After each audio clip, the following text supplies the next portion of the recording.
जय श्री कृष्ण भक्तों श्रावण मास पुत्रदा एकादशी व्रत की कथा। हिंदू धर्म में पुत्रदा एकादशी व्रत का बहुत ही खास महत्व है।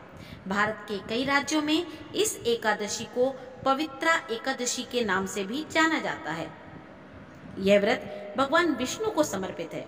इस दिन भगवान श्री विष्णु की विधि विधान से पूजा अर्चना की जाती है। ऐसा कहा जाता है कि इस व्रत को भक्ति पूर्वक करने से संतान की निश्चित ही प्राप्ति होती है। यदि आप भी पुत्रदा एकादशी का व्रत रखने की सोच रहे हैं तो आपको उस दिन इस कथा को जरूर पढ़ना चाहिए या सुनना चाहिए। ऐसा कहा जाता है कि इस कथा को पढ़ने से भगवान विष्णु बहुत जल्द प्रसन्न होकर सभी मुरादें पूर्ण कर देते हैं। प्राचीन काल में महिष्मती नगरी में महिजीत नामक एक धर्मात्मा राजा रहता था। महर्षि राजा काफी शांत, ज्ञानी और दानी था। दानी होने के बावजूद राजा को कोई संतान नहीं थी। संतान ना होने की वजह से वह हमेशा दुखी रहता था। एक दिन राजा अपने राज्य के सभी ऋषियों, मुनियों, सन्यासियों और विद्वानों को बुलाकर संतान प्राप्त होने के उपाय पूछने लगा।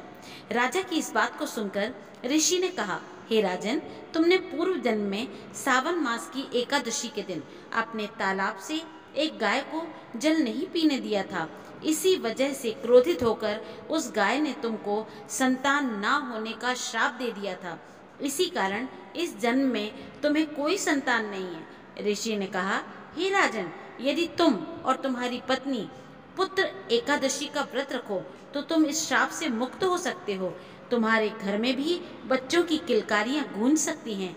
ऋषि की यह बात सुनकर राजा ने कहा, मैं अवश्य अपनी पत्नी के साथ आपके बताए हुए इस व्रत को करूंगा। राजा ने ऋषि के कहने के अनुसार श्रावण पुत्रदा एकादशी का व्रत रखा। व्रत के प्रभाव से राजा श्राप मुक्त हो गया और उसकी पत्नी गर्भवती हुई।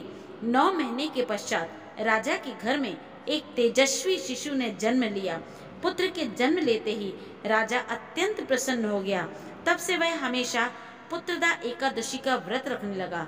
धार्मिक मान्यताओं के अनुसार ऐसा कहा जाता है, जो इस व्रत को श्रद्धा पूर्वक करता है, भगवान विष्णु उस व्यक्ति की सभी मनोकामनाएं अवश्य पूर्ण करते हैं। जय श्री कृष्ण भक्तों।